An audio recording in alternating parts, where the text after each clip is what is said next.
Alô, boa noite, graça e paz do nosso Senhor e Salvador Jesus Cristo. Tudo bem, meus amados irmãos? Como foi o final de semana para vocês? Abertura aí de alguns estados, né? Estão abrindo aí os comércios. Muita gente satisfeita, alguns insatisfeitos. As pessoas que precisam do seu trabalho aí estão agradecendo, né? Porque realmente estava ficando difícil, assim como nós aqui, duas empresas paradas. Mas de outro lado, a gente fica triste porque a mortalidade no Brasil ela tem aumentado por conta dessa abertura. Só Jesus na causa, né? Vamos dizer, um ditado popular nosso aí. Que a gente possa continuar, meus amados irmãos, meus irmãos, orando pela nossa nação, pelo nosso país, pelo nosso universo, né? Porque nossos governantes não têm demonstrado sabedoria ao lidar com a questão, né?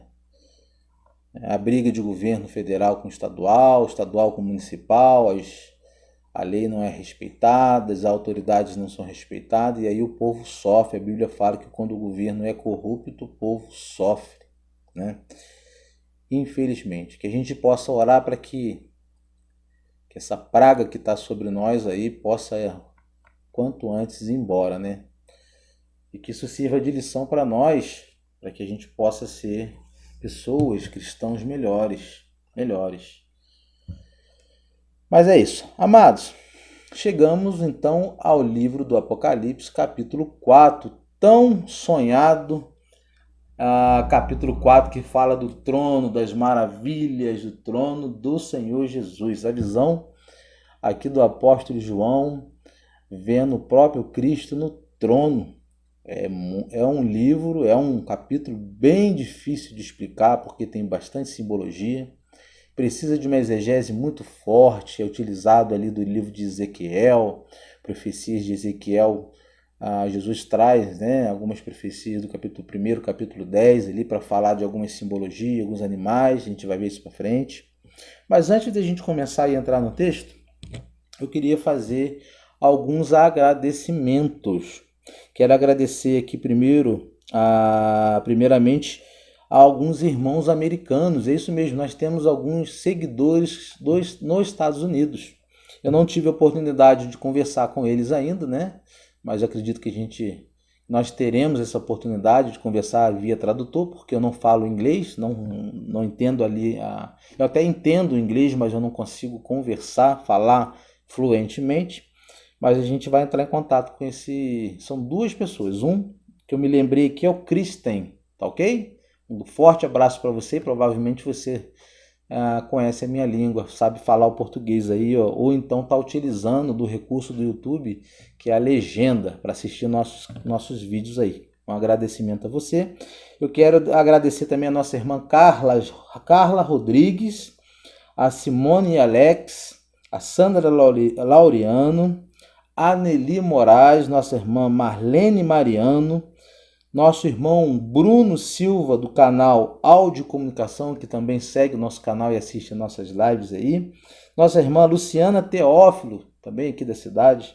Grande abraço para você, tem acompanhado nossas lives aqui no Facebook e no YouTube. Quero agradecer agora a todos vocês, meus seguidores do canal, porque hoje é um dia de felicidade para nós. Nós atingimos cerca de 9.700.000 visualizações. É isso mesmo, 9.700.000 visualizações nos nossos vídeos. E nós também conseguimos 42 mil inscritos. Já estamos chegando a ouro aí, a placa de ouro, né, do YouTube.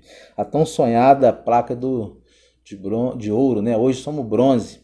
Então, 42 mil inscritos, graças a você que está assistindo às nossas aulas, tem clicado aí no inscrever, tem compartilhado, tem dado like para nos ajudar. 42 mil inscritos é muita gente nesse Brasilzão. Agradeço de coração, é sinal que você tem gostado das nossas lives, dos nossos estudos, são estudos duros, né? Nós aqui não poupamos as palavras em pregar o evangelho, é simples, mas porém pregamos de uma forma correta, expondo as Escrituras, versículo por versículo, ensinando exegeticamente, né? Utilizamos do meio de interpretação correto, que é a que a gente faz a utilização de gramático histórico, né? Interpretação. Então a gente tem alcançado bastante gente, né? Eu estava fazendo aqui um balanço dos nossos inscritos. Nós estamos crescendo tão rápido que ganhamos cerca de 400 inscritos por dia.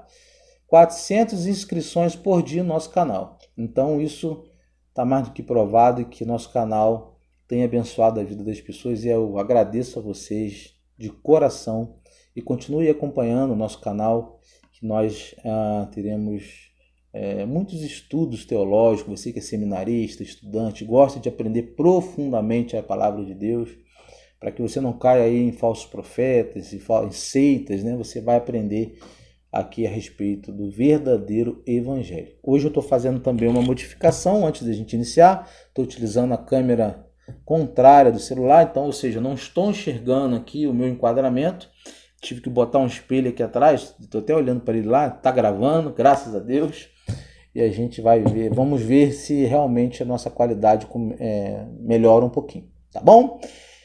Então, meu forte abraço, meu forte agradecimento a vocês, irmãos, que têm acompanhado, e a vocês que estão entrando agora exatamente nas salas do Facebook, né? Tá compartilhando, abrindo as salas aí, e você que tem entrado também nos canais do YouTube. Nós já estamos tentando fazer transmissão simultânea através do Instagram também, no canal Leitura do Evangelho. Então daqui para a próxima aula a gente vai tentar fazer a transmissão em 3 redes sociais. Facebook, YouTube nós já fazemos, nós tentaremos fazer também através do Instagram para os nossos seguidores do Instagram. Ok? Então, já iniciando a nossa aula, super difícil, né? Mas que Deus nos abençoe nessa aula. Abra a sua Bíblia aí, então acesse o seu smartphone. No capítulo 4 do livro de Apocalipse, nós estaremos fazendo a exposição bíblica do versículo 1 ao versículo 11. Esse texto, amados, capítulo 4 do livro de Apocalipse, está falando a respeito de uma mensagem central. Qual é essa mensagem central? O trono, ou seja, o trono de Deus, a sala de comando do universo. Pensa comigo aí um trono de uma pessoa, de um rei. Quem usava os tronos? Os reis, as autoridades, né? Quem gosta de assistir Game of Thrones aí, você já viu aquele trono, né, de poderes, de briga de poderes, de reis, de exércitos, né, comandando exércitos. Pense comigo, aqui no capítulo 4, o trono, quem está sentado nesse trono é o nosso Senhor e Salvador Jesus Cristo, né? Vamos ver algumas figuras ao lado desse trono também, mas eu quero que você tenha na sua mente o seguinte: o trono quer dizer que é Jesus sentado glorificado e que do seu trono emana toda e qualquer autoridade no universo. Então, o trono de capítulo 4 do Apocalipse, ele é o trono que comanda o universo. É dali que saem as autoridades, é dali que saem todas as coisas. A mensagem central, então, do livro de Apocalipse quer dizer, o trono de Deus, a mensagem central é que é o trono de Deus, segundo que o destino da humanidade está em suas mãos, ou então, Deus sabe todas as coisas do trono de Deus, que as coisas acontecem, Ele está vendo todas as coisas, está comandando o universo através do seu trono, e nada acontece sem a sua vontade. Nada acontece sem a vontade do Senhor. Todas as coisas acontecem porque é do centro do Senhor, do trono do Senhor, que todas as coisas acontecem. Então, se eu tivesse que colocar um tema aqui agora sobre capítulo 4 de Apocalipse, eu chamaria de o trono de Deus ou o trono de comando, onde Deus comanda a história e todas as coisas. Algumas considerações sobre o Apocalipse, amados. Ele é uma revelação dos céus. Então, quando você lê o capítulo inteiro do livro de Revelação, o livro do Apocalipse, capítulo 4, você vai se deparar que a centralidade é o trono. Guarde na sua mente, o trono. Vamos à leitura e logo a exposição bíblica. Novamente, Apocalipse, capítulo 4, versículo 1 ao versículo 11. Abra ou acesse a sua Bíblia, que nós estaremos fazendo a leitura completa do versículo 1 ao versículo 11, e depois eu começarei a fazer a exposição bíblica dos versículos. Um versículo de cada vez, tá ok? Então, assim diz a palavra de Deus em Apocalipse capítulo 4, no versículo 1. Depois dessas coisas, olhei e eis que estava uma porta aberta no céu. E a primeira voz, que como de trombeta ouvira falar comigo, disse: sobe aqui e mostra-te-ei as coisas que depois dessas devem acontecer. Versículo 2. E logo fui arrebatado em espírito, e eis que um trono estava posto no céu, e um assentado sobre o trono. Versículo 3. E o que estava sentado era na aparência semelhante à pedra de jaspe sardônica, e o arco celeste estava ao redor do trono, e parecia semelhante à esmeralda. Versículo 4. E ao redor do trono havia 24 tronos, e via sentados sobre os tronos 24 anciões vestidos de vestes brancas, e tinham sobre suas cabeças coroas de ouro. Versículo 5. E todo o trono saíam relâmpagos, trovões, vozes, e diante do trono ardiam 7 lâmpadas de fogo, as quais são os 7 Espíritos de Deus. Versículo 6. E havia diante do trono um como mar de vidro, semelhante ao cristal, e no meio do trono e ao redor do trono 4 animais cheios de olhos, por diante e por detrás. Versículo 7. E o primeiro animal era semelhante a um leão, e o segundo animal semelhante a um bezerro. E tinha o terceiro animal o rosto como de um homem, e o quarto animal era semelhante a uma águia voando. Versículo 8. E os 4 animais tinham cada um por si 6 asas, e ao redor e por dentro estavam cheios de olhos, e não descansavam nem de dia nem de noite, dizendo: Santo, Santo, Santo é o Senhor Deus Todo-Poderoso, que era, o que é e que há de vir. Versículo 9.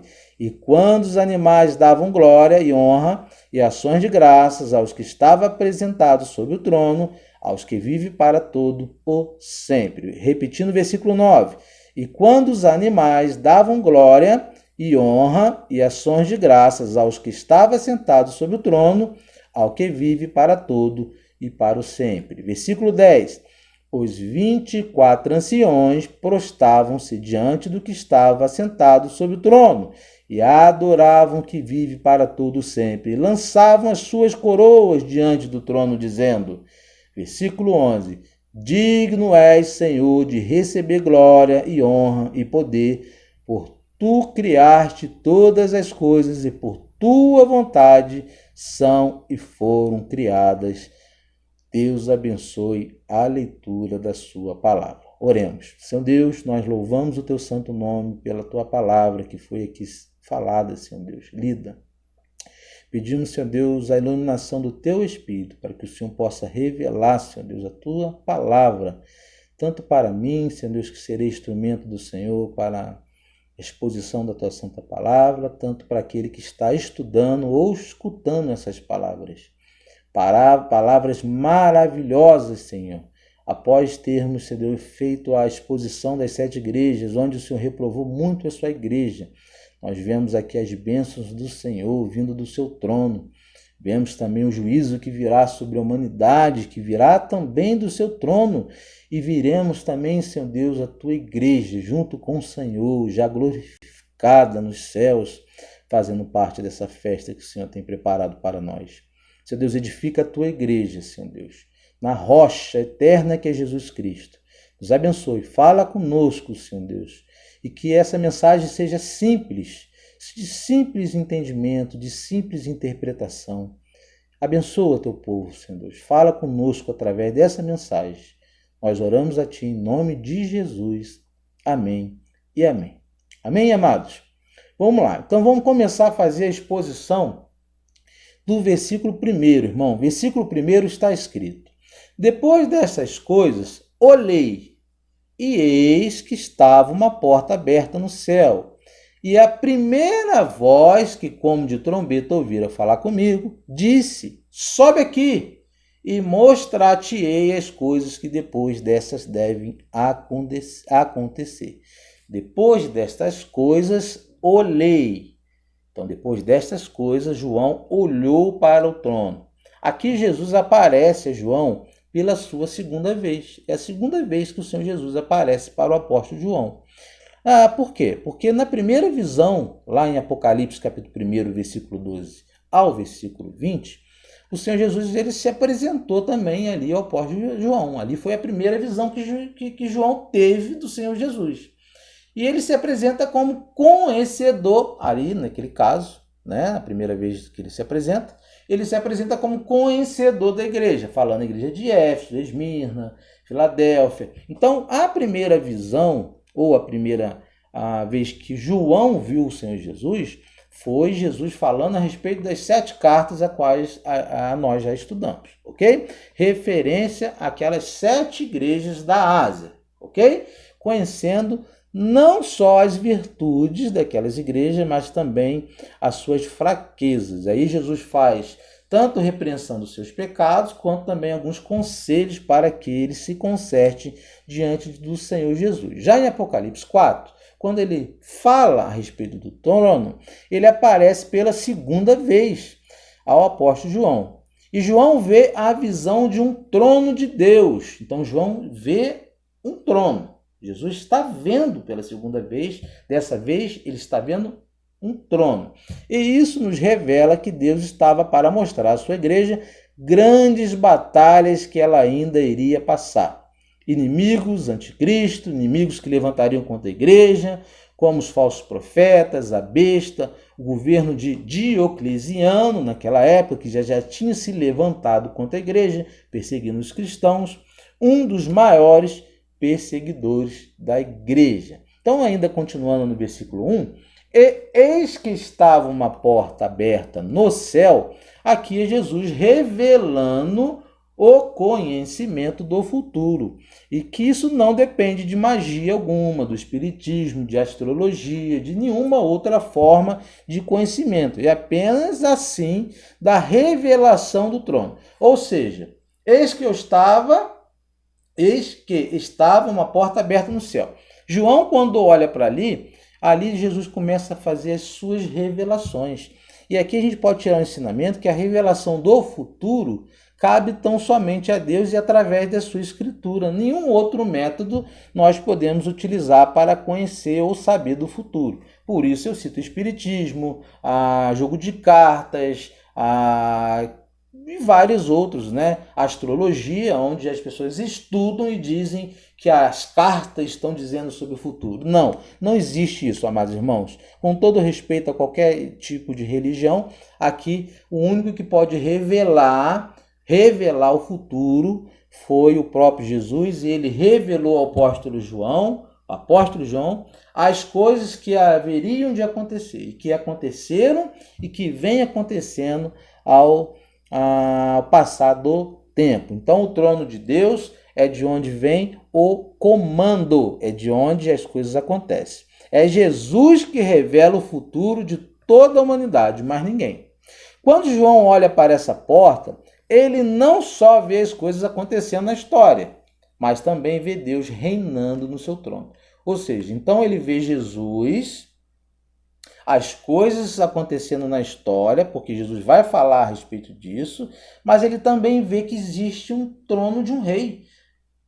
Jesus, quando estava andando com os apóstolos, ele disse que iria voltar para a casa do seu pai, que ele iria preparar um lugar para nós, que haveria um trono, que Deus estava reinando no trono. Jesus está reinando hoje no trono, junto com seu pai.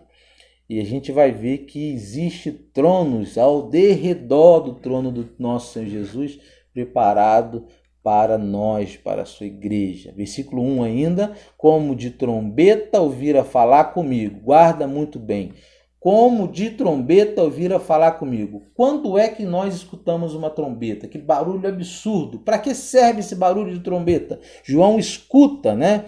Ele ouve, né? Como se a voz daquele que falava com ele, Jesus falando com ele, a voz era como se fosse de uma trombeta. Ele escuta a mesma voz que tinha falado com ele lá em Apocalipse 1, capítulo 1, versículo 10. Mas aqui no Apocalipse capítulo 4, ele olha. Ele não só escuta como no início, na primeira encontro com Jesus. Aqui em Apocalipse 4, ele não só escuta, mas ele também vê. Ele olha, ele toma uma postura, uma atitude, então ele olha para o trono e vê quem falava com ele. Jesus estava falando com ele, né? Então ele foi levado aos céus para receber do próprio Deus as revelações das coisas que iriam acontecer. Ou seja, ver o futuro na perspectiva dos céus. Versículo 1 ainda, mostrar-te-ei as coisas que depois desta devem acontecer. João não estava olhando aqui como apenas uma história, um historiador, como um filósofo. Não, João está vendo aqui, ele olha para essa palavra com certeza que tudo que lhe seria revelado iria acontecer. Ele tinha certeza absoluta. Não que podem acontecer, mas que devem, ou seja, não podem acontecer. Certamente iriam acontecer, vão acontecer. Então João, quando vê Jesus falando que mostraria para ele as coisas que deveriam acontecer, era uma certeza absoluta, né, que tudo aquilo que João estava vendo, estava presenciando, aquelas coisas iriam acontecer. João entende que tudo está nas mãos de Deus e que Deus é soberano. Aqui nesse exato momento, João não tem mais dúvida.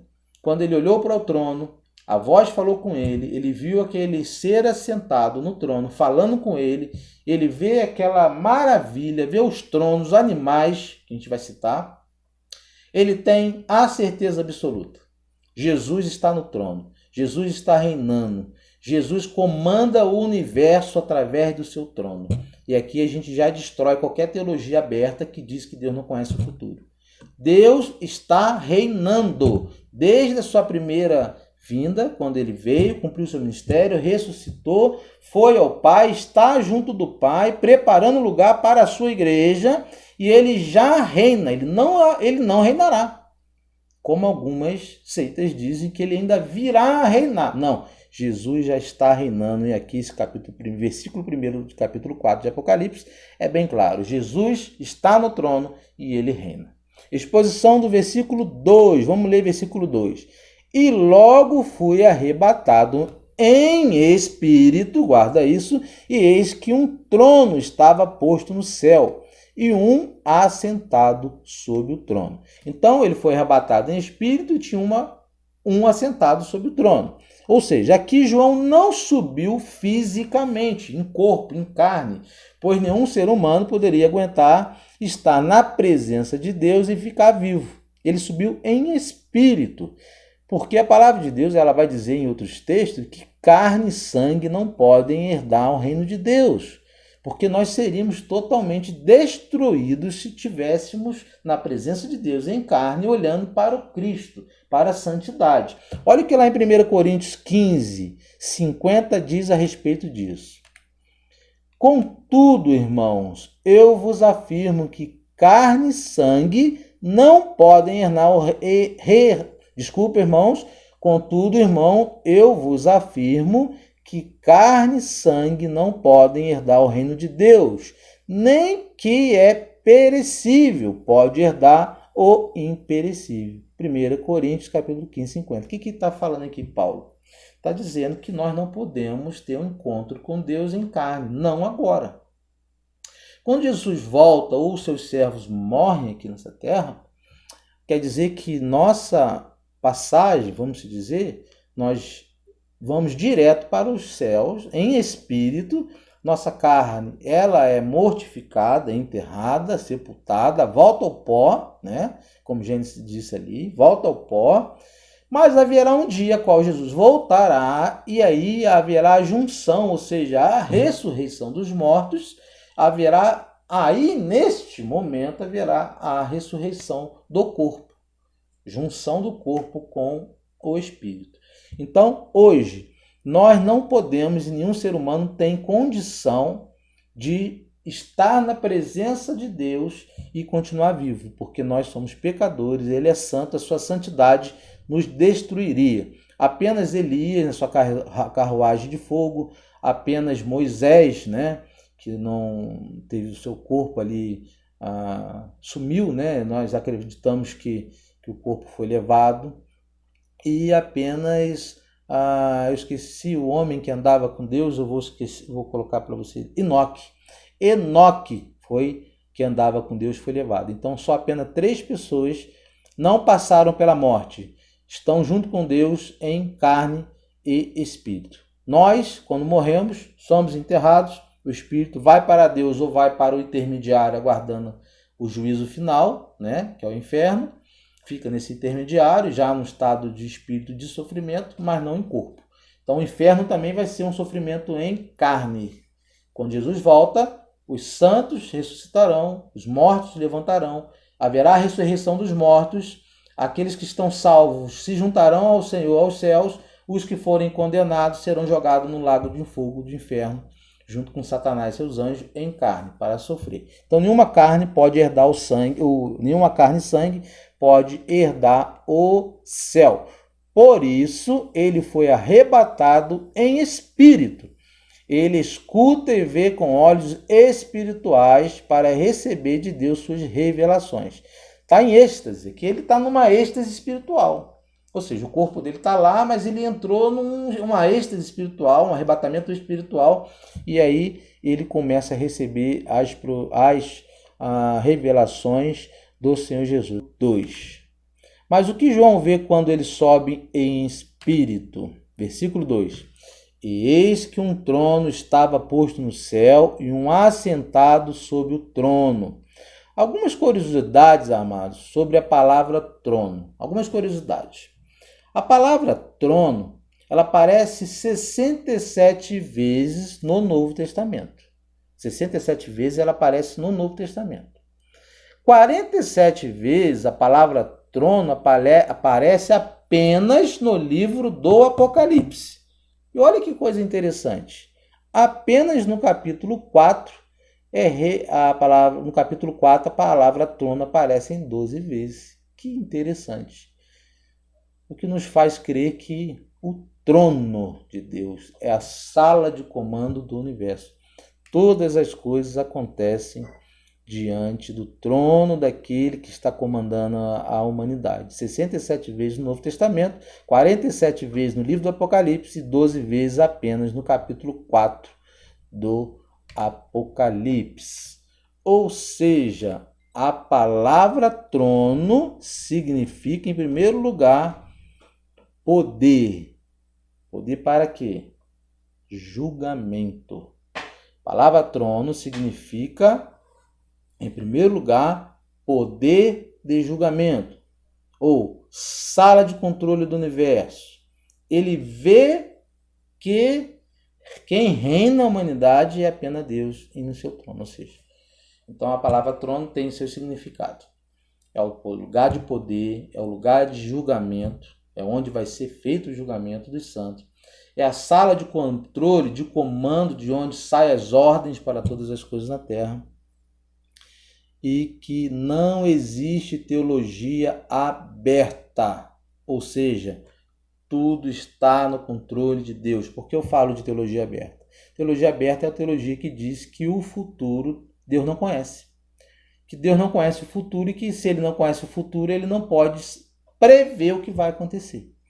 Então, ou seja, se o Deus está no trono, reinando, e de lá sai todo o comando do universo, aqui nós confirmamos a onisciência, onipotência de Deus. Deus sabe de todas as coisas, onisciência, né? Deus sabe, ele sabe o que acontece, não só sabe, ele é quem comanda. Aí você vai falar, e as tragédias? E as coisas ruins? Ele é quem comanda para os seus propósitos. Os propósitos de Deus. Nós não entendemos a mente de Deus, não sabemos por que ele permite certas coisas. Por que Deus está permitindo o coronavírus, por exemplo? Eu acredito, eu olhando teologicamente, olhando na história da igreja, na história bíblica, Velho Testamento, Novo Testamento, eu acredito que as pragas, que as calamidades têm por finalidade trazer o povo de Deus para Deus. O povo está desviado, o povo está idolatrando, o povo não está seguindo a Deus, Deus permite para que o povo volte-se a Deus. Existe pesquisa que as pessoas estão vindo a Deus por causa da pandemia do coronavírus. Por conta do coronavírus, as pessoas estão voltando, os desviados estão voltando para a casa do Pai. E eu faço o convite para você. Volte para a casa do Pai. O Senhor está no seu trono, o Senhor está chamando, Ele está comandando o universo. Essas pragas que estão acontecendo, os sinais que estão acontecendo, é para que você volte para a presença dEle, porque Jesus está voltando. Jesus quer a sua vida de volta. Volte para Jesus, ainda existe tempo. A porta que Ele colocou aberta diante de nós, ela permanece aberta, para que nós possamos fazer a escolha de voltar para o Senhor Jesus. Então, as pandemias, às vezes, são sinais, são alertas do trono de comando para que a humanidade se volte para Deus. Exposição do versículo 3. Versículo 3 está escrito: e o que estava assentado era na aparência semelhante à pedra de jaspe e sardônica, e o arco celeste estava ao redor do trono e parecia semelhante à esmeralda. Olha só, vamos colocar 4 questões muito importantes aqui no versículo 3, tá ok? E o que estava sentado era na aparência semelhante a, primeiro, pedra de jaspe, segundo, e sardônica, 2 tipos de pedra. E o arco celeste, está falando do arco-íris, estava ao redor do trono e parecia semelhante à esmeralda, algo muito valioso. Então, o que significa isso? Jaspe. E o que estava sentado era na aparência semelhante à pedra de jaspe. Ele era semelhante à pedra de jaspe. A linguagem bíblica aqui para jaspe, a pedra de jaspe, reflete pureza. Uma pedra branca, santidade de Deus, é a sua misericórdia. Que no trono de Deus não é só julgamento, não é só juízo. Aqui está dizendo que no trono de Deus existe misericórdia, reflete a santidade dele na humanidade através de sua santidade, da sua graça, da sua misericórdia, do seu favor imerecido. Ele salva aqueles que não merecem. Então, o jaspe aqui representa isso, a misericórdia, ou seja, do trono de Deus, Deus salva, ele tem misericórdia, ele livra, ele dá oportunidade. Agora, quando ele fala aqui em sardônio, que já é uma pedra diferente, uma pedra de cor avermelhada, como o carmesim, quando ele fala da pedra de sardônio, aqui, ele já está representando o juízo, porque ele é santo, então ele é justo também. Como Deus é santo e justo, ele apresenta a misericórdia, mas ele diz também que dali do seu trono, representando o sardônio, haveria também o juízo às nações. Então, do trono de Deus sai santidade, graça, misericórdia, mas também sai juízo. Pandemia, por exemplo, um exemplo. Um juízo de Deus, né? Um arco celeste ou arco-íris. Lembra comigo, qual foi a promessa de Deus? Que Deus fez a promessa a respeito do arco-íris. A arco-íris aqui representa também a graça do Senhor Jesus. Jamais seria quebrada, ou seja, um pacto que Deus fez com a humanidade que nunca mais destruiria o seu povo. Ou seja, que é uma aliança que nós vemos lá em Gênesis capítulo 9, versículo 16. O arco-íris, se você vê até hoje, ele aparece. É uma aliança que Deus fez com o seu povo que jamais destruiria o seu povo através do dilúvio. E a quarta, semelhante à esmeralda, que nós vemos no finalzinho do versículo 3, é uma promessa valiosa. Então ele ainda faz uma promessa super maravilhosa ao seu povo. Era semelhante, parecida à esmeralda, uma promessa valiosa que não poderia ser nada mais que a salvação. Então Deus, ele é graça, misericórdia, como sardônio, né, como a jaspe, ele é juízo como o sardônio vermelhado, vermelha é sua ira, o arco celeste que não destruiria mais a humanidade através da água, porque ele fez uma promessa lá em Gênesis 9,16, que nunca mais, jamais quebraria esse pacto com a humanidade. Ele faz uma promessa que ainda está disponível à salvação, ele ainda está salvando, está chamando seus eleitos, seus escolhidos ainda. Então, aqui ele faz promessas de graça, misericórdia, de juízo e de salvação. Versículo 5. E do trono saíam relâmpagos e trovões e vozes, e diante do trono ardiam 7 lâmpadas de fogo, a quais são os 7 Espíritos de Deus. Olha só, eu quero que você guarde aí comigo.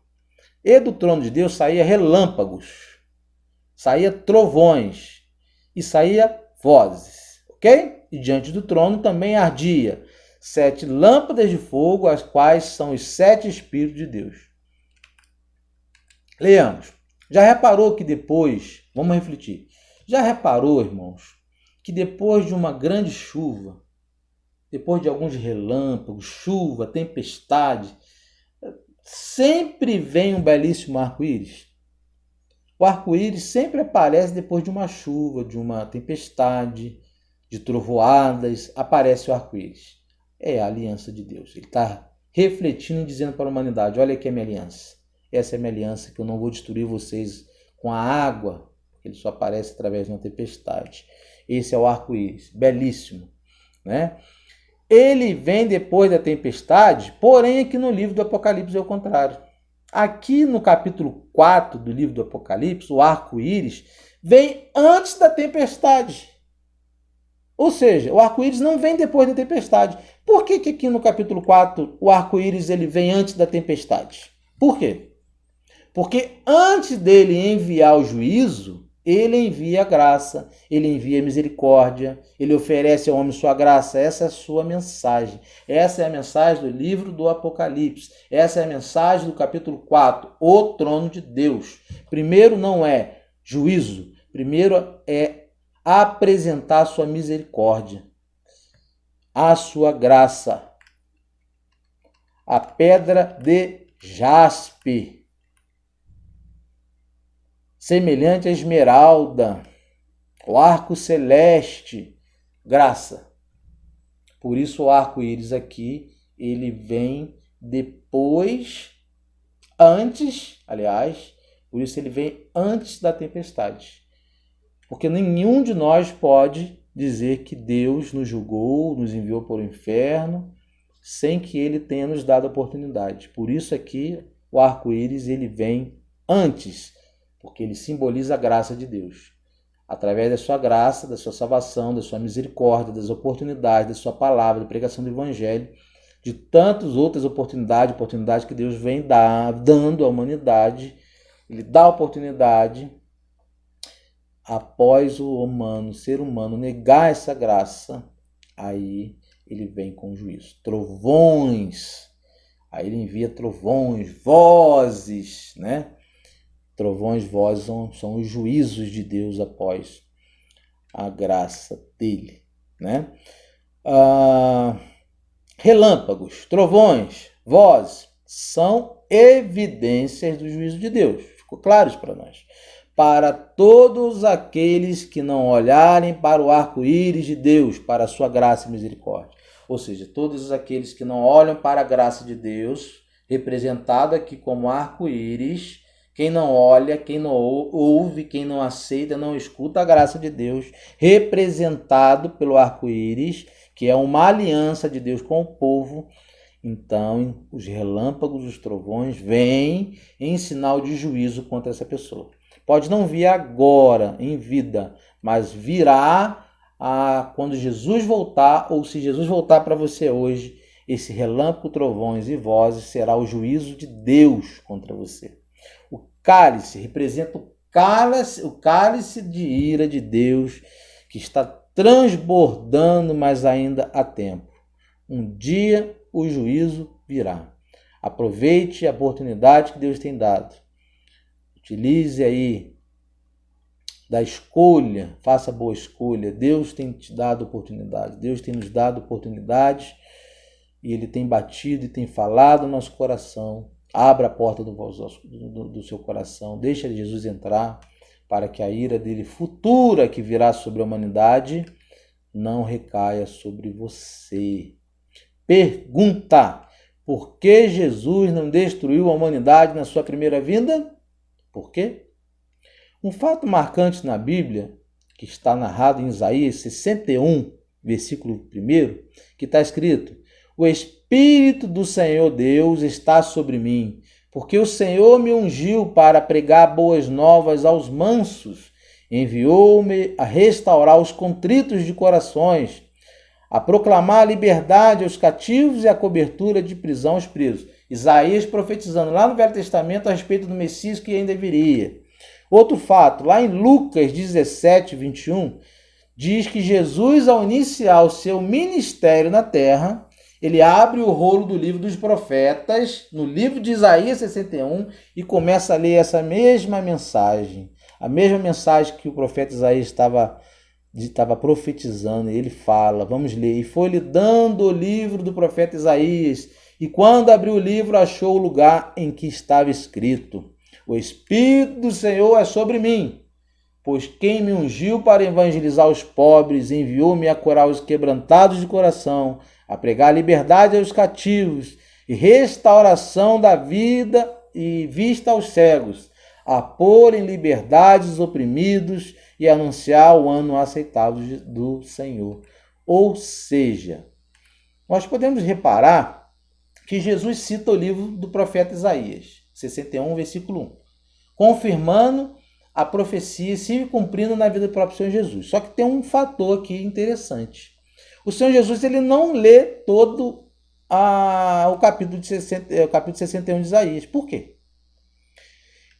A palavra vai falar lá em Lucas: encerrando o livro, ou seja, ou fechando o livro, ele parou a leitura, e tornando a dar ao ministro, assentou-se e os olhos de todos na sinagoga estavam fitos nele. Ou seja, ele fechou o livro, leu o que ele tinha que ler, mas ele não leu o texto todo, e tornando dar ao ministro que tinha dado a oportunidade para ele ler, porque Jesus lia nas sinagogas, todos que estavam nas sinagogas olharam para Jesus, prestavam atenção a Jesus, estavam com os olhos fitos em Jesus, e então começou a dizer-lhes: hoje se cumpriu essa escritura em vossos ouvidos. Jesus dizendo em Lucas 17, 31. Ou seja, Jesus estava dizendo que tinha se cumprido ali, naquele exato momento, a profecia do profeta Isaías, a qual nós lemos lá em 61, versículo 1. O que nós tiramos aqui de cerrar o livro? Por que Jesus cerrou o livro? Porque ele não leu totalmente o livro. Resposta ao versículo 20. Porque ele não continua a leitura do livro todo. A resposta é que ele pulou a parte que ele veio a anunciar o dia da vingança do Senhor. Será que ele esqueceu? É claro que não. Ou seja, Jesus veio cumprir a profecia do profeta Isaías. Só que Jesus veio para curar os enfermos, dar vista aos cegos. Ele não cita o juízo, a qual o próprio profeta Isaías fala lá no final do seu texto, porque no ministério do Senhor Jesus não era um ministério de julgar. Ele não veio, no período do ministério, os 3 anos de ministério de Jesus, o período dele foi para curar, libertar, salvar, não julgar. Ele esqueceu de fazer leitura? Claro que não. E é porque na sua primeira vinda, ou seja, quando Jesus estava exercendo o seu ministério, ele não veio para julgar o povo, ele veio para sarar, para curar, aqueles que estavam necessitados. Porém, irmãos, mas quando ele vier na sua segunda vinda, ele anunciará o dia do seu juízo, da sua ira, da sua vingança. Versículo 5. Relâmpagos, trovões e vozes são juízos. Então, Jesus não fez isso na sua primeira vinda porque ele veio para salvar. Hoje a porta aberta é para a salvação. Hoje existe oportunidade para a salvação. Só que quando Jesus voltar, ele vai ler o final do texto de Isaías. Quando Jesus voltar pela segunda vez, ele vai ser não seu advogado, mas seu juiz. Ele vai julgar. Então ele não leu o livro todo porque não cabia naquele tempo o juízo. Apenas a salvação, a graça, a pedra, semelhante a jaspe, dizendo aqui uma pedra branca, como jaspe, esmeralda. Então Jesus aqui apresentado como Salvador, mas na segunda vinda, trovões, relâmpagos, vozes, será o seu juízo. Jesus virá e vai julgar o seu povo. Uma observação, meus amados. Se você observar a figura do Espírito Santo no verso 5, ele não é a figura de uma pomba, ou seja, o que significa, nós já vimos no capítulo 1, interpretando alguns simbolismos do Apocalipse, alguns símbolos. Sabemos que o símbolo da pomba é o símbolo da paz, ou seja, por que a gente não vê no versículo 5 aqui de Apocalipse 4 a figura da pomba? Por que a figura do Espírito aqui não é a pomba? E sim de uma lâmpada de fogo. Essa lâmpada de fogo que nós vemos no versículo 5 é um instrumento de batalha, como aquele que Gideão utilizou em sua vitória. Ou seja, olha o contraste. Jesus é graça, porém Jesus é justiça. Ele é amor, porém ele é justiça. Então aqui no Apocalipse capítulo 4, ele dá a oportunidade, mas quando ele fala aqui da lâmpada de fogo, ele está falando que o seu espírito aqui vai ser como uma chama. Lâmpada de fogo de juízo, né? De batalha, de guerra, ou seja, apontando para a guerra do Armagedão, a segunda vinda, destruindo Satanás e seus anjos, ou seja, haverá isso aqui. Então aqui, o símbolo aqui, no versículo 5, essa figura do Espírito Santo aqui não é de paz. A figura que aparece aqui é de juízo. Jesus virá na sua segunda vinda e julgará todo o povo. Exposição do versículo 6. Leamos: e havia diante do trono como um mar de vidro, semelhante ao cristal, e no meio do trono e ao redor do trono, 4 animais cheios de olhos, por diante e por detrás. Então, diante do trono, como um mar de vidro, semelhante ao cristal, e no meio do trono e ao redor do trono, ou seja, em volta do trono, 4 animais cheios de olhos por diante e por detrás. Versículo 7. E o primeiro animal era semelhante a um leão, e o segundo animal semelhante a um bezerro, e tinha o terceiro animal rosto como de homem, e o quarto animal era semelhante a uma águia voando. E os 4 animais, versículo 8, tinham cada um de pé 6 asas, e ao redor e por dentro estavam cheios de olhos, e não descansavam nem de dia nem de noite, dizendo: Santo, Santo, Santo é o Senhor Deus, o Todo-Poderoso, que era e que é e que há de vir. Então, irmãos, o que nós podemos tirar aqui? Jesus no trono. Existia também ao redor do trono alguns outros tronos. Haviam animais, e aqui falam de 4 animais. Esses animais tinham olhos. E fala que esses animais eram semelhantes. Primeiro ao leão, segundo ao animal, ao bezerro ou novilho. E o terceiro animal tinha a aparência de um homem. E o quarto animal era semelhante a uma águia voando. 4 animais, ok? Versículo 8 vai continuar. E os 4 animais tinham cada um de si 6 asas, e ao redor e por dentro estavam cheios de olhos, e não descansavam nem de dia nem de noite, dizendo: Santo, Santo, Santo, Santo é o Senhor Deus, o Todo-Poderoso, que era e que é e que há de vir. O que são esses 4 seres viventes? E o que eles estão fazendo? Falamos de 4 animais. O que significa esses 4 animais no Apocalipse capítulo 4? E o que esses 4 animais estavam fazendo?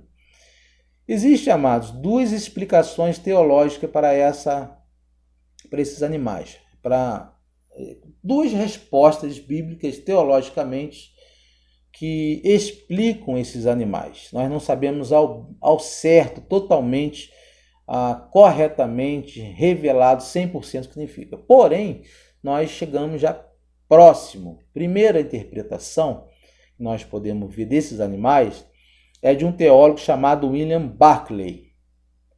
Então, William Barclay faz a sua interpretação dos 4 animais. Ele diz que os 4 animais aqui representam os 4 evangelhos. Os 4 evangelhos. Já nessa segunda interpretação, a qual eu estou até começando a ler, de William Hendricks, ele diz que esses 4 animais são os anjos, seres totalmente perfeitos, né? Perfeito. Fica a indicação para você, do amado irmão lá da Igreja Presbiteriana, passou aí com preço praticamente zero, né? Quase que um presente. Eu já li algumas páginas ainda, não aprofundei, mas eu já conheci um pouquinho da obra de William Hendricks. Então, a segunda interpretação de William Hendricks, é, na minha posição, a posição mais correta. A posição de William Barclay, que os 4 animais são os 4 evangelhos, é uma das quais muitas igrejas interpretam. Eu interpreto mais, considero mais que esses 4 animais são seres angelicais, os anjos, querubins, serafins, e a gente vai falar um pouquinho sobre isso lá para frente. Vamos falar da interpretação de William Barclay, interpretação a respeito dos animais. Ou seja, o leão, nós sabemos que todo evangelho ele tem a simbologia de um animal. Então, William Barclay, aqui no caso, ele interpreta o leão, esse animal, como a figura do evangelho de Mateus. Ele interpreta o bezerro como a figura do evangelho de Marcos. O homem, né, a imagem de um homem, ele interpreta como a figura do evangelho de Lucas. E a águia, ele interpreta com a figura do evangelho de João. Falando um pouquinho a respeito dos animais. A figura do leão, os 4 animais são a totalidade, na perspectiva de William Barclay, da perfeição de Cristo. Isso que ele acredita. Primeiro, semelhante a um leão, ou seja, por que o leão?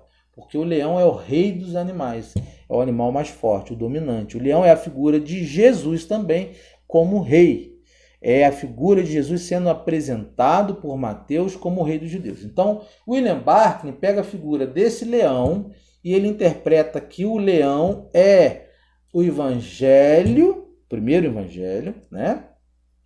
E ele diz que também, por ser um leão, a representação do Cristo, do Cristo, né? Do Senhor Jesus, ele é o leão da tribo de Judá, ele faz a junção de leão como o livro de Mateus e faz a junção do leão como o animal mais forte, né?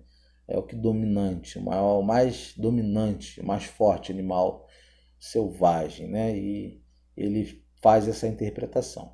Então o leão aqui, ele é um animal, ele é a figura de Jesus como rei e também a figura de Jesus apresentado através do Evangelho de Mateus para os judeus. A figura do bezerro do novilho é a figura do Evangelho de Marcos, de acordo com ele. Porque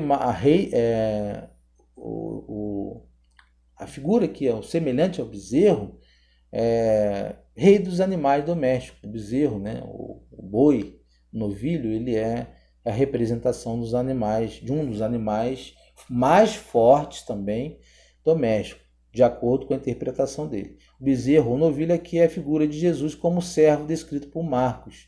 Marcos descreve Jesus como um servo manso, como um manso, né? O Senhor era manso, né? A apresentação do Evangelho de Marcos apresenta Jesus de fato como o Cristo manso, né? Rosto como de um homem, figura do Evangelho de Lucas, o ápice da criação de Deus, o mais inteligente, o mais hábil, imagem e semelhança de Deus. Por isso ele faz essa interpretação de que a imagem de um homem aqui é a figura do Evangelho de Lucas, apresentando a perfeição de Deus. E o quarto, semelhante à águia, e o último animal aqui, é a figura do Evangelho de João. De acordo com ele, é o rei ou a rainha das aves, é a figura da divindade de Cristo. O último animal, a ave, né, descrito como uma ave voando, seria aí, para os teólogos vão entender melhor, que cada evangelho tem uma simbologia de animal. Então João aqui simboliza a ave, por isso ele diz que ele faz essa comparação, que os 4 seres viventes, os animais que estão ali, aliás, os 4 animais, é a figura dos evangelhos. O que eles estão fazendo e suas características? Primeiro, cada um tinha 6 asas. Segundo, eles eram cheios de olhos. Terceiro, não descansavam nem de dia nem de noite. E quarto, declaravam: Santo, Santo, Santo é o Senhor Deus Todo-Poderoso, que era e que é e que há de vir. Então, isso que os 4 animais, os seres que estavam ali diante do trono, em volta do trono, faziam.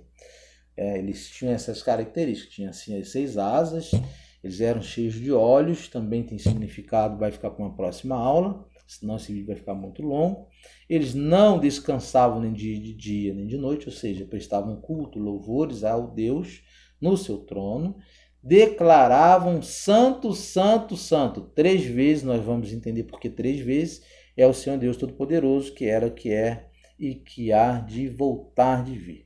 Agora, a interpretação de William Hendricks, segunda interpretação, nós vemos que William Hendricks, né, e aí fica a indicação para você desse livro, Mais que Vencedores, a interpretação dele que leão, bezerro, homem e águia são seres angelicais. Aqui são os querubins, os serafins, descritos em Ezequiel 1 e Ezequiel capítulo 10.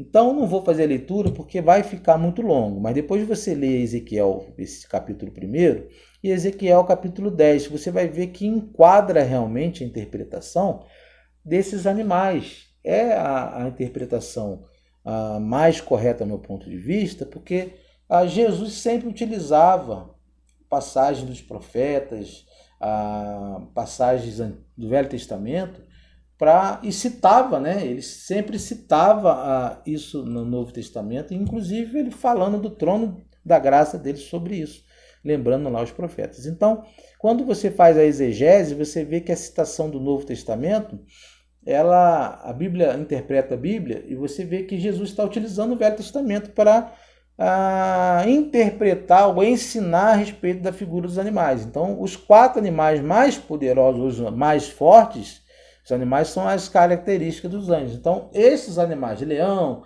bezerro, homem, águia, aparência de homem, esses, na verdade, na interpretação de William Hendrickson, eles são a figura de anjos. São os anjos na sua totalidade, na sua perfeição. Então, enquadra mais dentro dessa. A segunda perspectiva aqui é que João está vendo são os seres, né? Os seres angelicais, os anjos, na presença do Todo-Poderoso. Eles estavam ali prestando: Santo, Santo, Santo, versículo 8, 3 vezes santo. Quando eu falo aqui que ele... por que eles repetem Santo, Santo, Santo 3 vezes? Porque 3 vezes eles dizem e proclamam diante do trono, 3 vezes que o nome do Senhor Jesus é Santo, Santo, Santo. Os querubins estavam proclamando a Deus Santo, Santo, Santo. Eu enumerei 3 questões aqui para que você entenda. Quando se diz uma vez apenas santo, de acordo com o Hernando Dias Lopes, isso quer dizer que ele está definindo. Então, quando diz santo, estamos definindo alguém.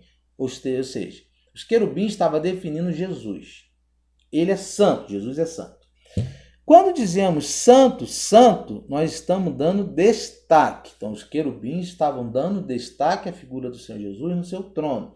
Santo, santo, 2 vezes, destacando o Senhor Jesus. Agora, quando estamos dizendo santo, santo, santo, 3 vezes, de acordo com o Hernando Dias Lopes, nós estamos colocando em um grau superlativo, ou seja, absoluto, pleno, completo. Então, santo, santo, santo é que aquele que a qual merece o louvor. Ele é santo, ele é pleno, ele é absoluto, ele é único, não existe como outro igual, ninguém parecido, ele é o único que merece ser chamado 3 vezes santo, santo, santo. O Todo-Poderoso, versículo 8, Todo-Poderoso aqui demonstra a onipotência de Deus ou a soberania de Deus. João estava escrevendo para uma igreja sofrida, perseguida e que sofreria também perseguições no futuro. Nós não podemos falar sobre a história, o período a qual essa esse texto foi escrito. Quando João estava escrevendo, ele estava sob o governo de Diocleciano, o governo que estava perseguindo a igreja. E aí ele falou todo-poderoso, mostrando que Deus era o poderoso, na verdade, não os governantes dos impérios. Estava dizendo que quem é poderoso, na verdade, é o Deus onipotente, que está no seu trono, na sala de controle. Tudo ali está sob a visão do Senhor Jesus. A igreja estava sofrendo, estava sendo perseguida? Estava, mas Jesus é o Todo-Poderoso, ele é soberano, todas as coisas acontecem por ele, através dele e para ele, né? É necessário saber que o Todo-Poderoso é quem está no seu trono. Então, se você está passando por alguma adversidade, alguma dificuldade, não tenho mais jeito da minha vida, meu casamento, meus filhos, não se esqueça. O Todo-Poderoso está no seu trono, ele está vendo, ele sabe o que você está passando, é ele que controla. Entrega a sua vida na mão do Senhor. Diga: santo, santo, santo, é todo-poderoso aquele que há de vir. Ele voltará, ele é o mesmo, ele continua o mesmo. Ele vai ouvir a sua oração, ele vai mudar a rota da sua vida. Versículo 8 ainda, que era, que é e que há de vir. Aqui fala da eternidade de Deus. Deus é eterno. Os impérios levantavam, caíam, e assim será como os que se levantam contra ele. Ele sempre estará no seu trono. Todos os impérios caíram, amados. Onde estão os grandes impérios da humanidade? A gente vai falar um pouquinho deles. Vamos relembrar alguns. Eu vou falar apenas de 5 impérios que caíram. Primeiro império aí, slide que eu estou mostrando para você, a bandeira do Império Otomano. Onde se encontra o Império Otomano? Botei também esse slide, uma figura, né? A luta, da briga. Não vou falar da história sobre a destruição, né? do Império Otomano, mas também conhecido como Império Turco, né? O Império Otomano ou Império Turco. Ele ocupou parte da África, Ásia e Europa e foi estabelecido definitivamente em meados do século XV, quando Mehmed II conquistou Constantinopla e transformou o Sultanato Otomano em império. Ou seja, onde se encontra esse grande império que dominou o mundo? Caiu. Por que ele caiu? Porque quem está no trono é o Senhor Jesus. É ele que coloca trono, ele coloca e tira. Foi ele que colocou Saul, permitindo, através do povo, e foi ele que tirou Saul e botou Davi. E assim é até hoje. Ele tira pastor e coloca novos pastores. Ele levanta homens e destitui homens. Ele coloca autoridade, presidente, e ele também é o mesmo que tira presidente. Então, potências mundiais se levantam, mas elas caem quando elas se tornam soberba. E o segundo que a gente vai ver, grande império, é o Império Macedônico, Macedônia Antiga. Você está vendo o slide aí, ó, a bandeira antiga da Macedônia. Conquistou em seu apogeu territorial em apenas 12 anos, sob o comando de Alexandre, ou seja, o Alexandre o Grande, que a gente vê nos filmes aí, tinha como objetivo desbravar os mares e chegar até os confins do mundo, onde se encontra o Império Macedônio, onde se encontra o Império Macedônico. Caiu. E o Império Mongol?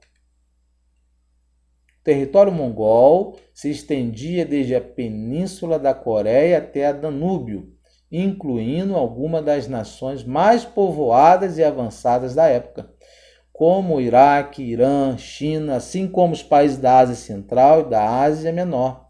Após a morte de Gengis Khan, em 1227, o império começou a entrar em declínio e foi dissolvido em 1368. Ou seja, onde se encontra o Império Mongol? O território mongol, a conquista desse grande império. Caiu.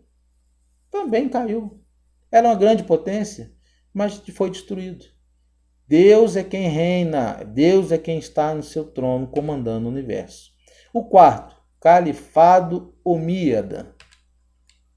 Califado Omíada existiu de 661 a 750 e foi o segundo dos 4 califados islâmicos estabelecidos após a morte de Maomé. Seu território se estendia por uma área de aproximadamente 15 milhões de quilômetros. Tem noção do que é isso, gente?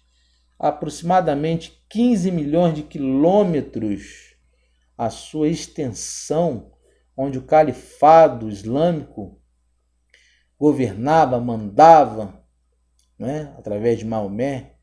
Onde se encontra esse califado? Onde se encontra? Caiu. Esse império caiu.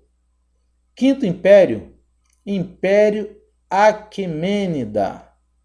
Os Espartas, né? Essa foto aí, ó, uma ilustração aí desse Império Aquemênida. Império Persa, na verdade, né? Quando a gente fala do Império Aquemênida, a gente está se referindo ao Império Persa, os persas, né? O Império Aquemênida foi fundado por volta de 550 a.C.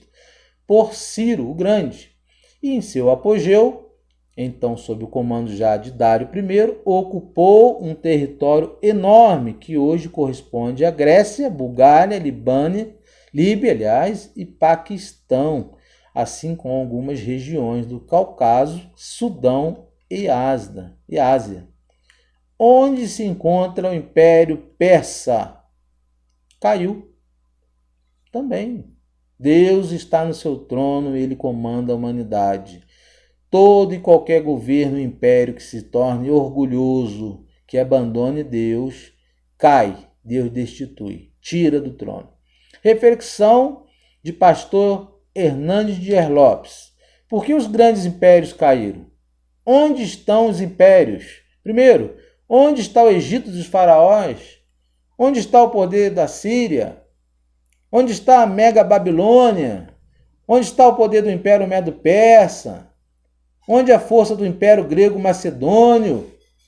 Onde está o poder irresistível do Império Romano que tomou todas as coisas? Onde se encontram esses grandes impérios? Quando legisladores e governadores se esquecem de Deus e se promovem o pecado e zombam da virtude, estão cavando a própria cova que a nação cairá. Está abrindo uma cova para a própria nação cair. É de maior urgência relembrar a orientação divina. Feliz é a nação cujo Deus é o Senhor. Salmo 33, versículo 12. Reflexão de Hernandes Dias Lopes. Onde se encontra essas grandes potências imperiais? Onde se encontra o Egito, a Síria, a Babilônia, a Medo-Pérsia, grego-macedônico, Império Romano? Onde se encontra? Caíram, se tornaram zombadores da virtude de Deus, cavaram seu próprio buraco e caíram. Deus está em seu trono governando a humanidade, é Ele que governa. Versículo 8, não descantam nem de dia nem de noite. O céu é um lugar de celebração, de louvor e de alegria. Proclamam a eternidade de Deus, dia e noite. Então, no céu é um lugar de festa, é um lugar de celebração, é um lugar de louvor, de alegria, de cânticos. E nós aqui, nem isso nós fazemos. Se Deus reina, se os anjos, querubins, estão lá cantando, louvando, santo, santo, santo, e nós aqui nem sequer temos mais tempo para adorar e louvar o nome do nosso Senhor Jesus. Exposição do versículo 9, 10 e 11, amados irmãos. Versículo 9. E quantos animais davam glória e honra e ações de graças ao que estava sentado sobre o trono, ao que vive para todo sempre? Versículo 10. Os 24 anciões prostravam-se diante dele, do que estava sentado sobre o trono, e adoravam que vive para todo sempre, e lançavam as suas coroas diante do trono, dizendo, versículo 11, digno é, Senhor, de receber glória e honra e poder, porque tu criaste todas as coisas, e por tua vontade são e foram criadas. Amados, versículo 9, quando fala ao que estava assentado sobre o trono, é o objetivo principal da sua igreja. Adoração à Trindade, ao que estava sentado sobre o trono. Quem estava sentado sobre o trono? Jesus. Qual que é o objetivo principal da igreja? Adorar ao Senhor. Somente a Deus? Não. Adorar a Trindade. Por quê? Porque nós vemos a Trindade sendo representada na palavra de Deus. Primeiro, adoração ao Pai, versículo 11. Adoração ao Filho, Apocalipse 5, versículo 12 ao 13, quando fala do Cordeiro. Versículo 5, adoração ao Espírito Santo. Então, adoração ao Pai, Filho e Espírito Santo, ou seja, adoração da igreja à Trindade, divindade de Deus. Adoração da igreja e dos anjos à sua santa Trindade. Então, ao que estava sentado sobre o trono. Versículo 10, prostravam-se diante do que estava sentado sobre o trono. Reverência, prestavam reverência, se curvavam. Ninguém pode ver a majestade de Deus sem se prostrar. Até os serafins se curvam diante de Deus. A igreja glorificada também se prostrará diante de Deus em seu trono.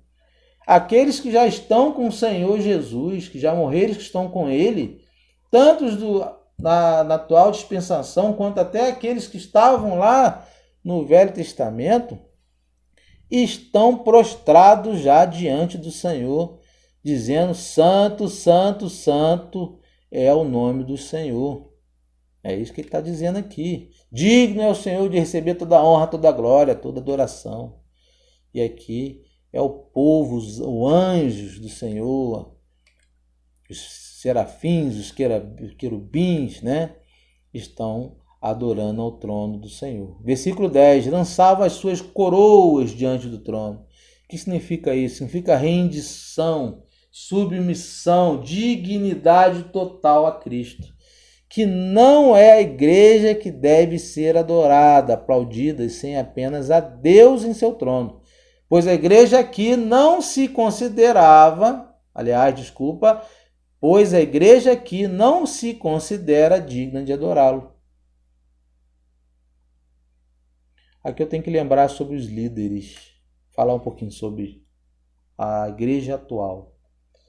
Versículo 10 de Apocalipse 4. Lançavam as suas coroas diante do trono. Rendido.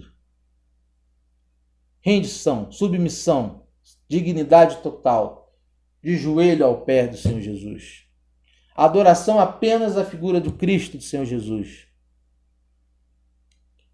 A igreja não deve ser adorada, amados irmãos. O seu pastor, o seu presbítero, o seu diácono, o seu irmão não deve receber glória, honra nenhuma. Por isso eu não bato palma para líderes. Não bato palma para pastores, para cantores gospels. Não bato. Porque toda honra, louvor e glória deve ser dada somente àquele que está sentado no trono. A minha adoração deve ser dada somente àquele que é digno. A igreja na terra ainda não é digna disso. Ela será digna quando ela estiver triunfando com Jesus aos ares. Por enquanto a igreja é militante, ela milita. Então nós não devemos aqui um ensinamento para nós. Lançar coroa nenhuma a homens e a igreja nenhuma. Lançar nossa coroa apenas diante de Jesus no seu trono. Versículo 11.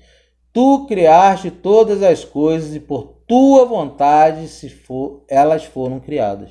Versículo 11. Tu criaste todas as coisas e por tua vontade são e foram criadas.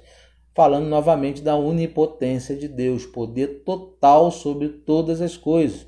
Reconhecimento que Ele criou todas as coisas, por isso Ele é digno.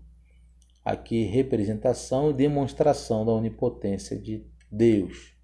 Podemos então, amados, já concluindo, terminando nossa aula, gostaria de ter falado muito mais, de ter abordado muito mais, mas infelizmente o tempo tem sido curto para nós, né? Nós que temos nosso trabalho, né? Aqui são 2 empresas para administrar, nós temos pouco tempo, temos que acordar muito cedo para ler a palavra de Deus, de estudar, refletir. O tempo tem sido curto para nós. o pouco tempo que nós temos dedicado à leitura da palavra de Deus e tem trago para vocês, para que a gente possa abençoar a vida de vocês. Então, esse estudo deveria ter sido abordado, eu poderia ter abordado ele com mais profundidade, com mais paciência, mais calma. Mas eu acredito que Deus, através do teu Espírito, vai trazer a lembrança de vocês e vai iluminar vocês para que vocês entendam que o centro dessa mensagem é o trono. Jesus é soberano, ele está reinando.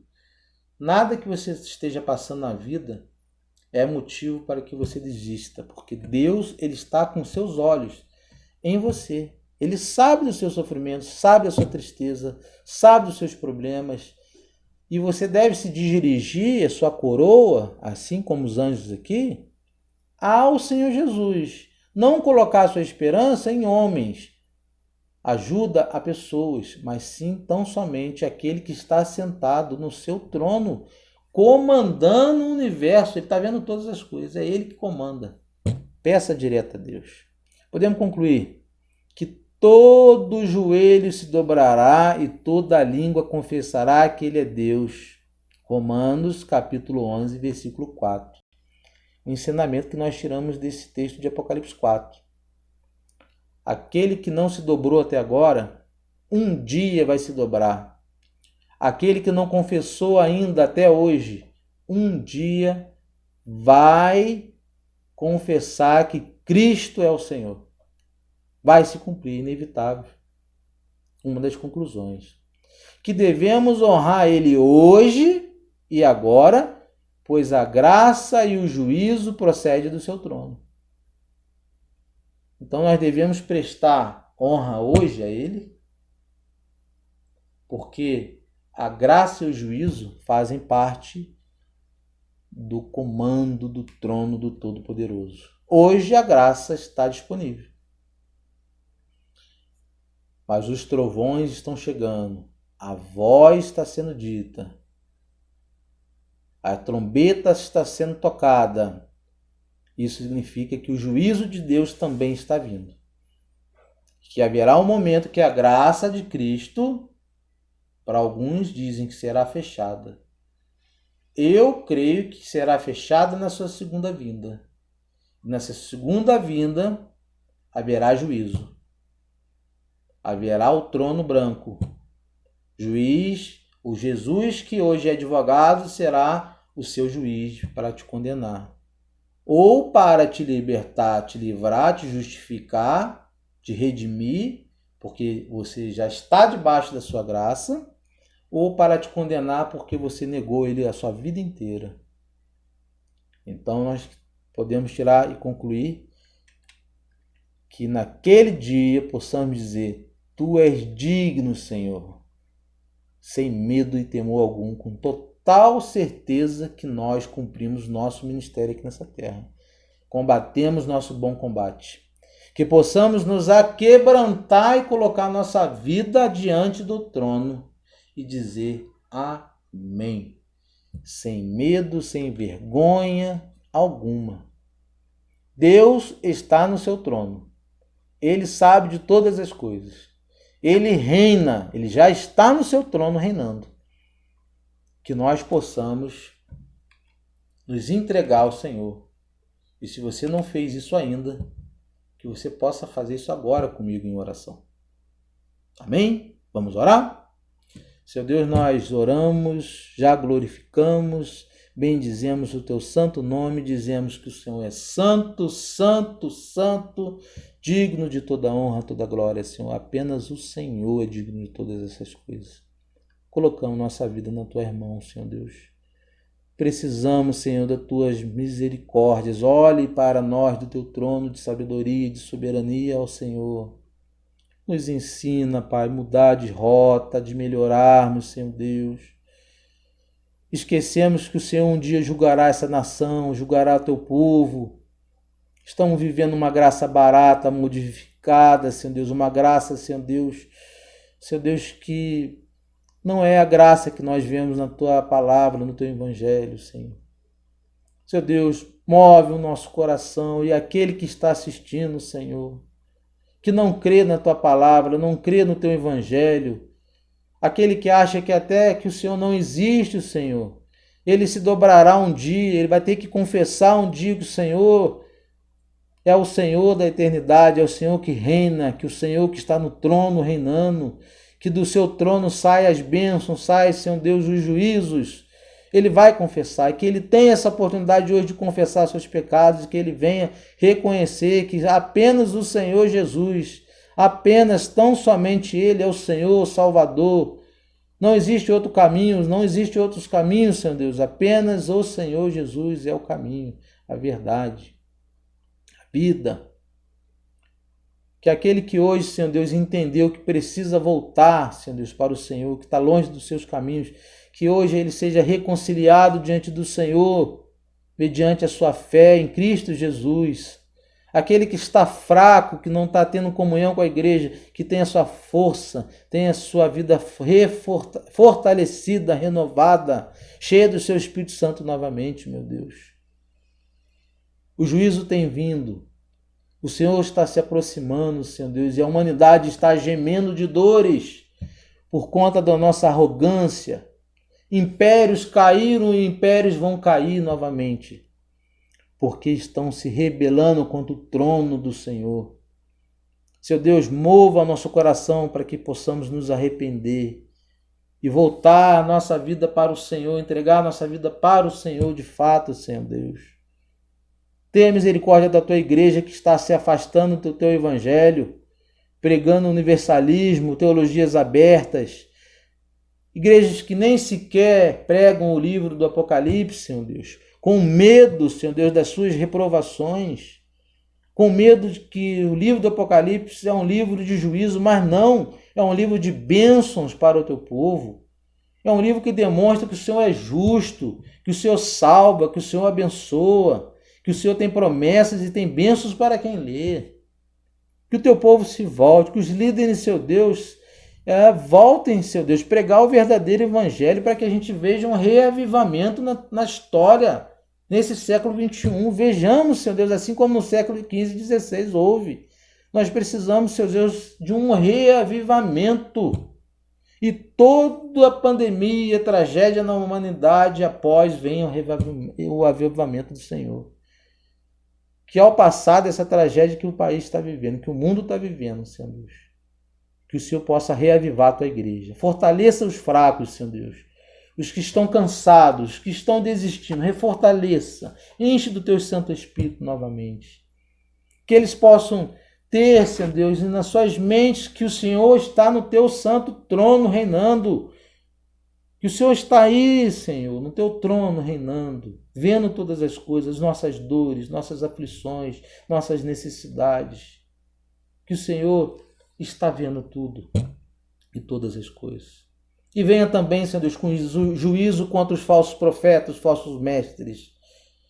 Que eles caiam assim como esses impérios caíram, que eles não cresçam e não se mantenham de pé, Senhor Deus, pregando esse evangelho, Senhor Deus, pobre, esse evangelho da graça prostituída, esse evangelho que só visa dinheiro, arrecadação.